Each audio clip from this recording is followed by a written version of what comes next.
Hello friends, I am Pushpendra Kumar Meena, study in Tamil Nadu agriculture university.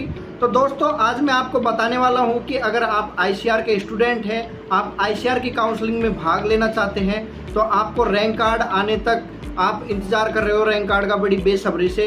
तो जो आपके पास समय है उसमें आप जो मैं आपको इम्पोर्टेंट डॉक्यूमेंट्स बता रहा हूँ उनकी लिस्ट तैयार करके उनको आप इकट्ठा कर लीजिए। क्योंकि क्या होता है कि जब आप अचानक से अपने डॉक्यूमेंट्सों को इकट्ठा नहीं कर पाते हैं, कई बार समस्या हो जाती है और कई बार आपका रजिस्ट्रेशन भी कैंसिल हो जाता है। तो दोस्तों, वन बाय वन मैं आपको जो डॉक्यूमेंट्स बता रहा हूँ, कुछ तो आपके पास अभी अवेलेबल होंगे लेकिन कुछ आपके पास नहीं होंगे, जिनकी जानकारी मैं आपको दूंगा और आप इन डॉक्यूमेंट्सों की लिस्ट जरूर बना लें। तो दोस्तों, अपना पहला डॉक्यूमेंट्स आता है 10th की मार्कशीट और 10th क्लास का सर्टिफिकेट। तो दोस्तों, पुरानी जो 10th की मार्कशीट और सर्टिफिकेट अलग अलग आते थे, कुछ बोर्डों में अलग अलग हैं, लेकिन आजकल कुछ बोर्ड में दोनों एक साथ ही आते हैं। तो ये अपने लिए बहुत इंपॉर्टेंट अपना पहला डॉक्यूमेंट्स हो जाता है।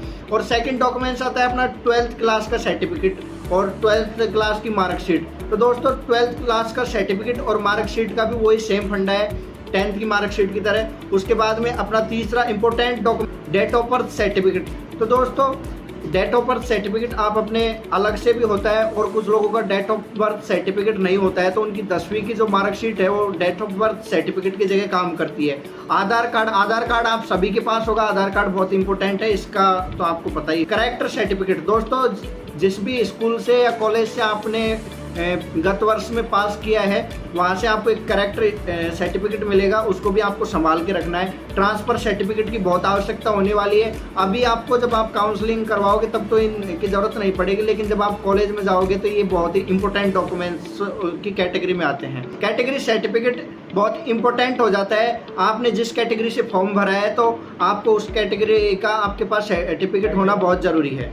उसके बाद में अपना आता है डोमिसाइल सर्टिफिकेट। डोमिसाइल सर्टिफिकेट भी आपको कॉलेज में रिपोर्टिंग के टाइम पे आपको इसकी आवश्यकता पड़ती है। इनकम सर्टिफिकेट की भी आपको तभी आवश्यकता पड़ती है। तो ये आपके दो इम्पोर्टेंट डॉक्यूमेंट्स, और ये जो मैंने आपको बताया ये बहुत इंपॉर्टेंट डॉक्यूमेंट्स हैं। आपको सेंटर का जाति, ये मैं आपको लास्ट में एक बहुत इंपॉर्टेंट बात बताने जा रहा हूँ। आपको सेंटर का जाति बनवाना है, क्योंकि जैसा कि मान लीजिए आप नॉर्थ इंडिया से साउथ इंडिया में आते हो। नॉर्थ इंडिया में आपका जाति है जो हिंदी में है और साउथ इंडिया वाले हिंदी जानते नहीं है, तो आपको अपना सेंटर का जाति बनवाना होगा। सेंटर का जाति बहुत ईजीली आप बनवा लोगे, ज़्यादा से ज़्यादा 1 महीना लग जाएगा। तो अपने नज़दीकी कंप्यूटर कैफ़े पे जाकर आप अपना सेंटर का जाति ज़रूर बनवा लीजिए। तो ये थी आज की इम्पोर्टेंट डॉक्यूमेंट्सों की लिस्ट जो आपको तैयार कर लेनी चाहिए मेरे हिसाब से, और आपको कर लेनी भी चाहिए। तो दोस्तों, धन्यवाद, थैंक्स फॉर वॉचिंग। मिलते हैं किसी नई वीडियो में नई जानकारी के साथ। तब तक देखते रहें एग्रो गूगल। धन्यवाद।